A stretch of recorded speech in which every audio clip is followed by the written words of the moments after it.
Thank you, Ambassador Ischinger. Chancellor Merkel, Secretary General, distinguished colleagues, and honored guests. I bring greetings on behalf of the 45th President of the United States, Donald Trump. In my still new capacity as Vice President, I am honored and humbled to have the privilege to address this important annual forum. I'm also pleased to have with me two members of the President's Cabinet, one of which you've already heard from, our Secretary James Mattis of the Department of Defense and Secretary John Kelly of Homeland Security. We're also joined by a distinguished delegation of United States senators and congressmen, led by Senator John McCain. Please join me in welcoming my fellow Americans here with us today.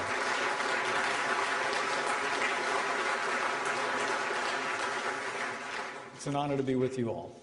Founded in 1963, the Munich Security Conference has long played an important role in international affairs, bringing together political, economic, and social leaders from both sides of the Atlantic to promote peace and prosperity for our nations and our peoples.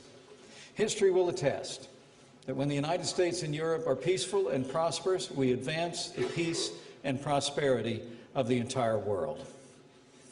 Now, the President asked me to be here today to bring his greetings and a message. But today, on behalf of President Trump, I bring you this assurance. The United States of America strongly supports NATO and will be unwavering in our commitment to this transatlantic alliance.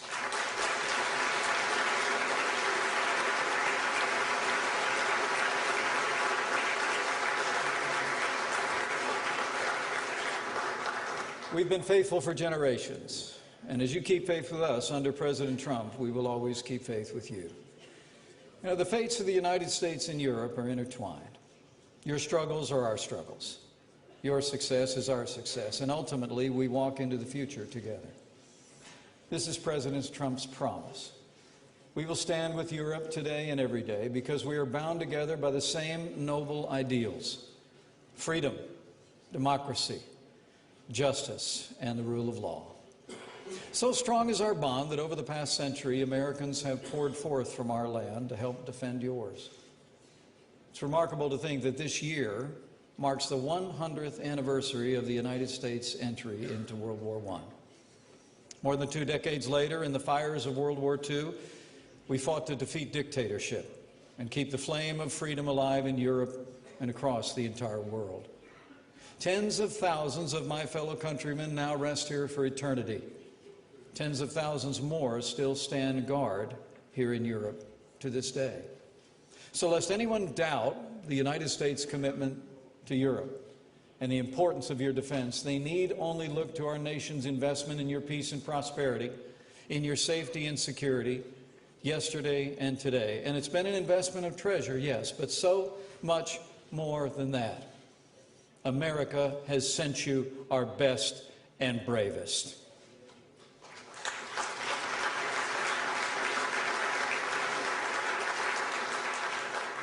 Our shared values and our shared sacrifices are the source of the United States' enduring bond to the nations and peoples of Europe. We honor that history by doing our part, all of us, to ensure that the horrors of war never return to this continent. For generations, we've worked side by side with you to strengthen and defend your democracies. Together, we formed the North Atlantic Treaty Organization in 1949 to defend our shared heritage and shared principles, such as sovereignty, territorial integrity, and self-determination. I'm Vladimir We confronted the Putin. menace of communism. You are watching live satellite In news. its heartless, inhuman embrace. We stood together in 1990 as this very nation reunited, and Eastern Europe chose freedom, free markets, and democracy. You know, I saw that choice firsthand as a young man. In 1977, at the age of 18, I traveled through Europe with my older brother, and we found ourselves in West Berlin. I marveled at the streets, the people, and the bustling commerce of a city renewed just 30 years after the ravages of war. Then we crossed through Checkpoint Charlie. The vibrant color of the free world fell away, replaced by the dour grays of still bombed-out buildings and the shadow of repression hanging over the people. In that moment, I came face to face with the choice facing the Western world, the choice between freedom and tyranny.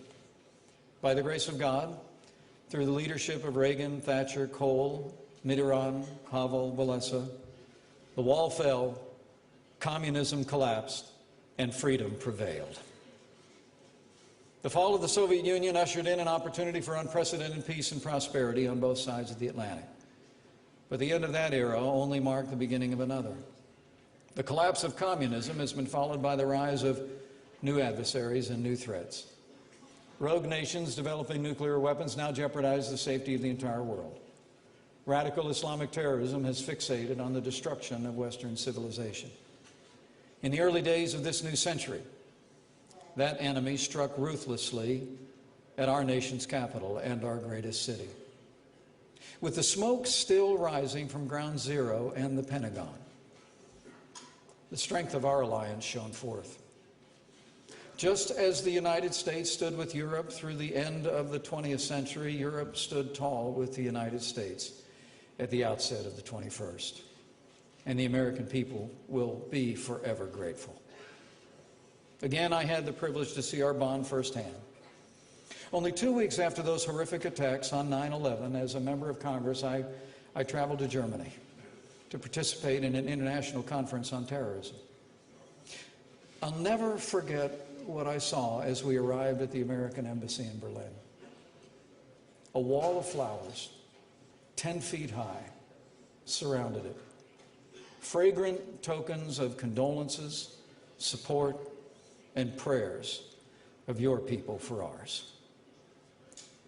That image will forever be etched in my heart and mind. But the support of the European community went well beyond acts of kindness. For the first and only time in its history, NATO invoked Article 5 of the North Atlantic Treaty, fulfilling our commitment to confront our common enemies together, and the American people will never forget it.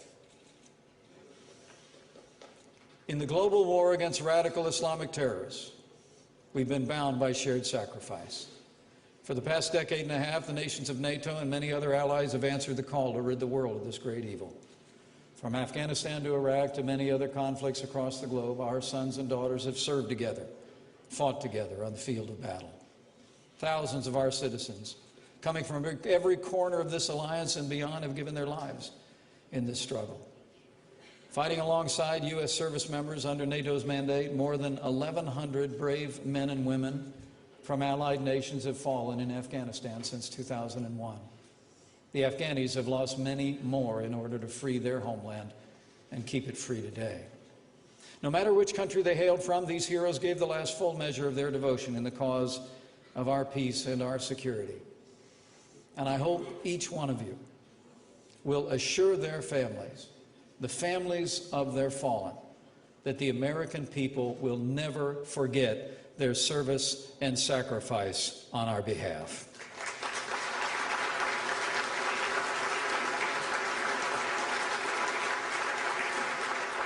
Now, those sacrifices, which continue to this day, are the surest sign of our enduring commitment to each other and our future together.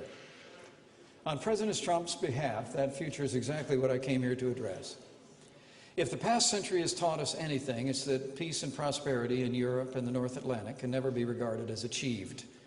It must be continually maintained through shared sacrifice and shared commitment. Peace only comes through strength. President Trump believes we must be strong in our military might, able to confront any and all who would threaten our freedom and our way of life. We must be strong in our conviction that our cause is just and that our way of life is worth defending. If we lose the will to do our part to defend ourselves, we jeopardize our shared heritage of freedom. Under President Trump's leadership, I can assure you, the United States will be strong, stronger than ever before.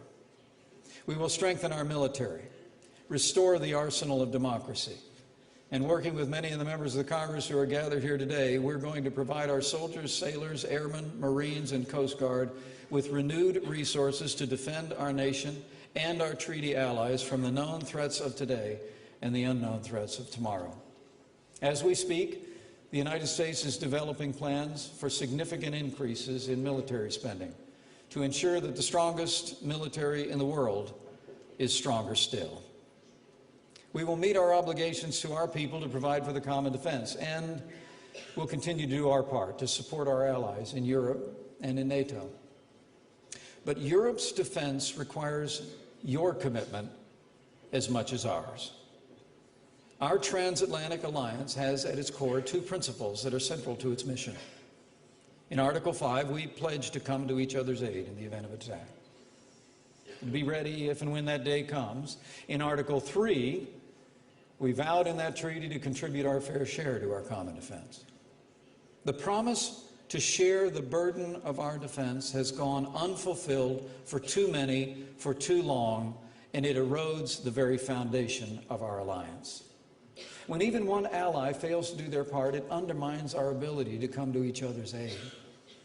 At that Wales summit in 2014, all 28 members of NATO declared their intention to move towards a minimum security commitment of 2% of their gross domestic product on defense within the decade. In the words of the summit's declaration, such investments were necessary in meeting NATO's capability targets and filling NATO's capability shortfalls. As of this moment, the United States and only 4 other NATO members meet this basic standard. Now, while we commend the few nations that are on track to achieve that goal, the truth is that many others, including some of our largest allies, still lack a clear and credible path to meeting this minimum goal. Now, let me be clear on this point. The President of the United States expects our allies to keep their word, to fulfill this commitment, and for most, that means the time has come to do more.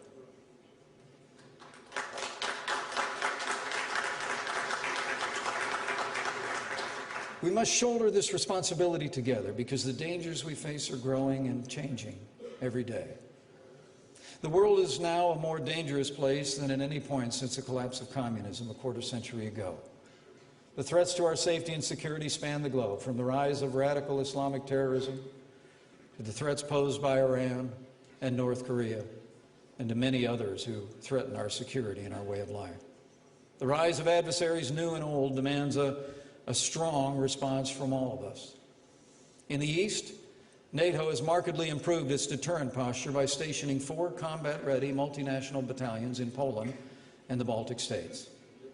In the wake of Russian efforts to redraw international borders by force, rest assured, the United States, along with the United Kingdom, Canada, and Germany, will continue its leadership role as a framework nation in the enhanced forward presence. I'm Donald Trump. And we will I'm watching live satellite news to support this alliance. And with regard to Ukraine,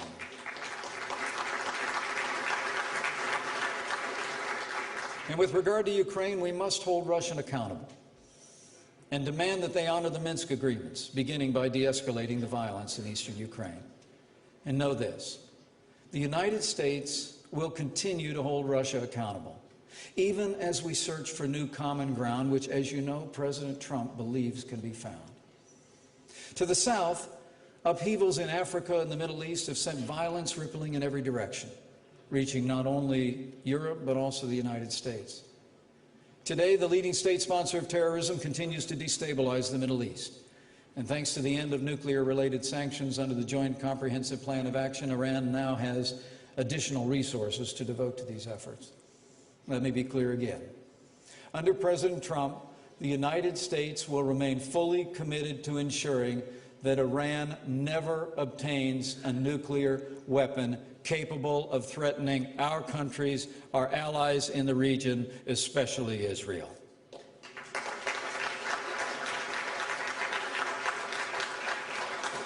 Throughout the Middle East, radical Islamic terrorists have found safe havens and secured vast resources that have allowed them to launch attacks here in Europe and inspire attacks in the United States.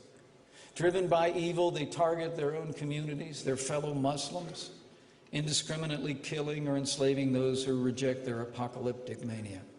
From Yemen to Libya, Nigeria to Syria, the rise of extremist groups ranging from ISIS and Al-Qaeda to Al-Shabaab and Boko Haram endanger millions, including many faith-based peoples whose roots in their homelands extend into the midst of history. ISIS is perhaps the greatest evil of them all. It's shown a savagery unseen in the Middle East since the Middle Ages. As President Trump has made clear, the United States will fight tirelessly to crush these enemies, especially ISIS and its so-called caliphate, and consign them to the ash heap of history where they belong.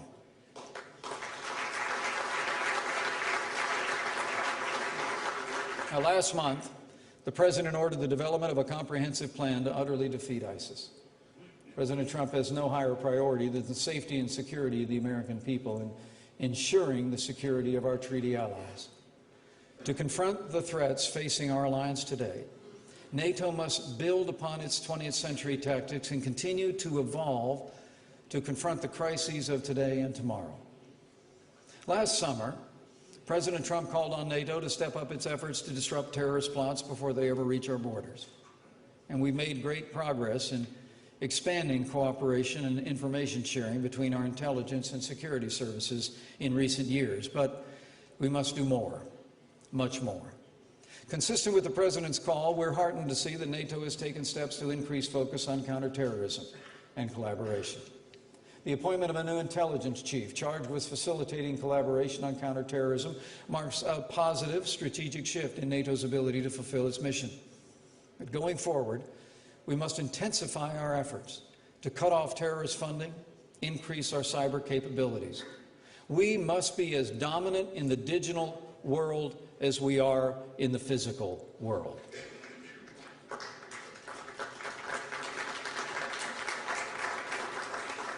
We must always stay at least one step ahead of our adversaries, for our shared goal of peace and prosperity can only be achieved through superiority and strength. For our part, thanks to President Trump, the United States will be stronger than ever before. Our leadership of the free world will not falter, even for a moment. Our strength and that of this alliance is not derived solely from our strength of arms, though. It's born of our shared principles, the principles and ideals that we cherish: freedom, democracy, justice, and the rule of law. These are the wellspring of the United States' strength and of Europe's strength. They spring from that timeless notion that our unalienable rights of life and liberty are not granted to us by sovereigns or governments or kings. They are, as the American founders observed, endowed by our Creator. Marshaling the will to confront the evils of the 21st century will require faith in these timeless ideals. And as President Trump has said in his inaugural address, it's important to know, and I quote, "We do not seek to impose our way of life on anyone, but rather to let it shine as an example for everyone to follow." This, then, is our cause. It's why NATO exists. It's why, after so many centuries of strife and division, Europe is unified.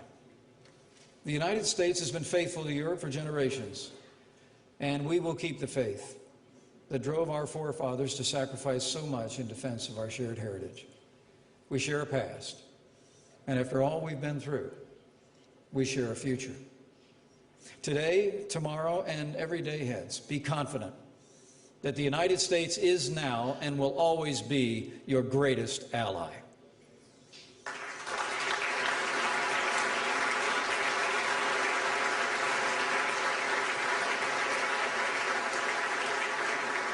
Be assured, President Trump and the American people are fully devoted to our transatlantic union. Our choice today is the same as it was in ages past: security through shared sacrifice and strength, or an uncertain future characterized by disunity and faltering will. Well, the United States chooses strength. The United States chooses friendship with Europe and a strong North Atlantic alliance. And in the name of all the sacrifices of the generations who have gone before, who have fought and bled and died for this alliance, with confidence in all of you and firm reliance on Providence, I know the best days for America, for Europe, and for the free world are yet to come. thank you for the honor of joining you today. And God bless you all.